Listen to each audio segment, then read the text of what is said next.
Hello and welcome to the prelims on 25 series video. तो हमने news में हमने कॉन्सेप्ट न्यूज में that was there last year during elections, inheritance tax.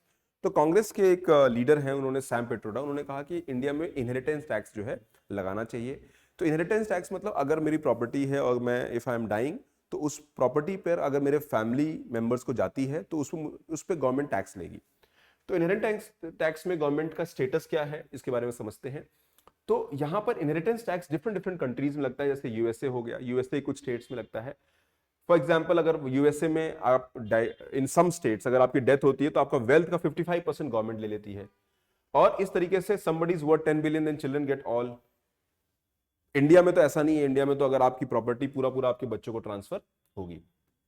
सो अब यहां पर इन सब चीजों पे बात हुई, तो let's understand the concept of inheritance tax. Inheritance tax मतलब आपके इनहेरिटेंस पर गवर्नमेंट टैक्स ले रही है and that is used for welfare.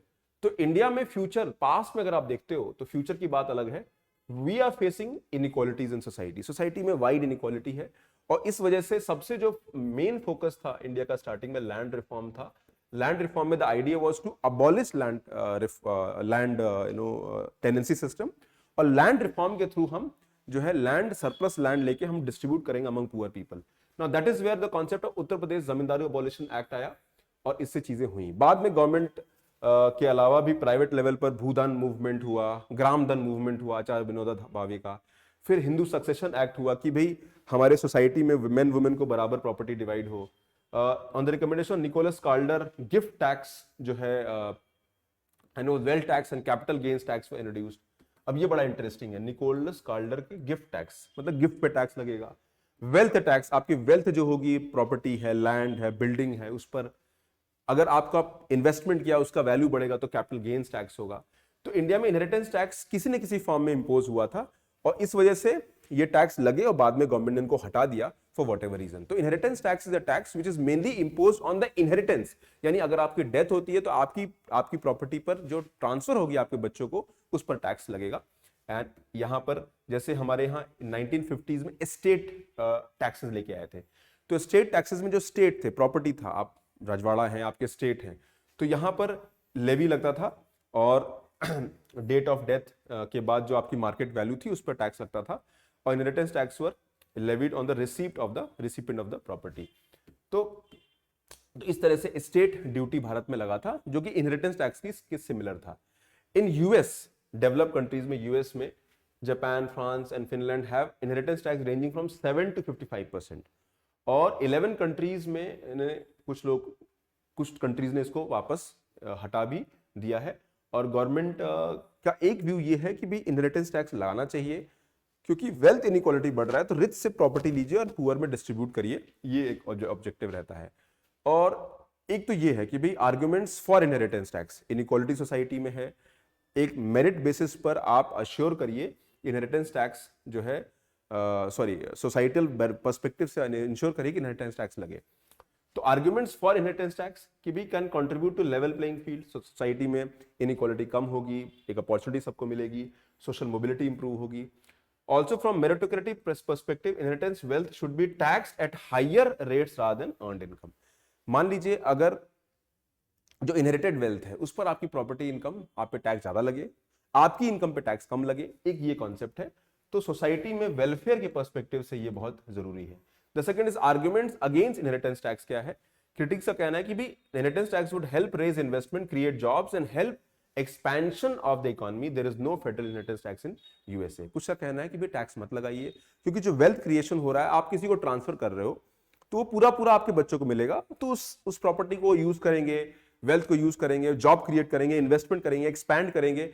आप अगर अभी से टैक्स लगा दोगे तो शायद वो पैसा सिस्टम में यूज नहीं हो पाएगा इकोनॉमी की ग्रोथ में। तो दोनों के प्रो एंड अगेंस्ट जो है ये कॉन्सेप्ट है। तो इंडिया की हिस्ट्री देखते हैं तो इंडिया में डेफिनेटली इनहेरिटेंस टैक्स था। पहले स्टेट ड्यूटी के फॉर्म में हमारे इनकम टैक्स बहुत हाई थे, 85% स्टेट ड्यूटी था। देन 2015 में वेल्थ टैक्स था, उसको भी हमने हटा दिया। गिफ्ट टैक्स था, उसको हमने हटा के बाद में इनकम टैक्स से जोड़ दिया। So there were always the news कि भी ये टैक्स लगाना चाहिए नहीं लगाना चाहिए, तो एक कंट्रोवर्सी जरूर आई थी। So naturally for that you need to understand कि भारत में state duty, gift tax and wealth tax, ये सिमिलर टू इनहेरिटेंस टैक्स थे जो आप पहले लगाए थे, वो स्क्रैप हो गए. Should we bring them back or not? Now let's see some question. अब बात करते हैं जीएसटी के बारे में. तो what are the most likely advantages of implementing goods and services tax, यानी अगर हम गुड्स एंड सर्विसेज टैक्स लेके आते हैं तो इसके बेनिफिट्स क्या क्या हैं वो समझते हैं. पहला, it will replace multiple taxes collected by multiple authorities and will create a single market in India. बिल्कुल सही है. One India, one tax. That is the first thing. It will drastically reduce current account deficit of India and will enable increase foreign. ये तो नहीं होगा. Current account deficit कम कर देगा, तुरंत आपका foreign exchange बढ़ा देगा, ऐसा नहीं होगा. It will enormously increase growth and size of the economy of India and enable to overtake China in the near future. भाई नियर फ्यूचर में चाइना हमसे 6 गुना बड़ा है, उसको नियर फ्यूचर में तो लेना बहुत ही मुश्किल है, ऑलमोस्ट इम्पॉसिबल था स्टेटमेंट है. इनॉर्मसली इंक्रीज, तो ये एक्सट्रीम स्टेटमेंट्स जब आते हैं तो थोड़ा ध्यान दीजिएगा. वन तो बिल्कुल सही है. Drastically reduce current account deficit, भाई जीएसटी से इंडिया का टैक्स कलेक्शन, मार्केट इंप्रूव होगा, तो current account deficit export import से जुड़ा हुआ है, तो वो इतना नहीं बदलेगा. It will not drastically change anything. So इसमें सेकेंड स्टेटमेंट की भी लॉजिक नहीं है. Second is growth and size of the economy और हम चाइना को ओवरटेक कर लेंगे, ये भी लॉजिक सही नहीं है. So answer would be A only. ठीक है, तो इसका ए आंसर आपका रहेगा. Now another question regarding taxation. Progressive taxation क्या होता है? It refers to increase rates of tax for increasing value of volume on which tax is being imposed. Income बढ़ेगी, टैक्स बढ़ेगा. बिल्कुल सही स्टेटमेंट है. आपकी इनकम बढ़ेगी, टैक्स बढ़ेगा. फॉर एग्जांपल इंडिया में 0 to 12 लाख तक टैक्स आपका 0 रुपीज है, बट 12 लाख के ऊपर आपका टैक्स लगेगा आपको. तो this is example of progressive taxation. Regressive taxation refers to decreasing rate of taxation for increasing volume, यानी जब आपकी इनकम बढ़ेगी तो टैक्स कम होगा, इसको रिग्रेसिव टैक्सेशन कहते हैं. तो इफेक्टिवली रिग्रेसिव टैक्सेशन तो नहीं लगता है, बट अगर आपकी इनकम बढ़ती है तो टैक्स जो है कम हो रहा है, ये रिग्रेसिव नेचर ऑफ टैक्स है. तो बोथ 1 and 2 आपका स्टेटमेंट जो है वो सही है. Answer is C. तो आपको याद रखना है यूपीएससी के जो चीजें न्यूज में है इसी पर क्वेश्चंस आपके आते हैं. तो both statement 1 and 2 are correct.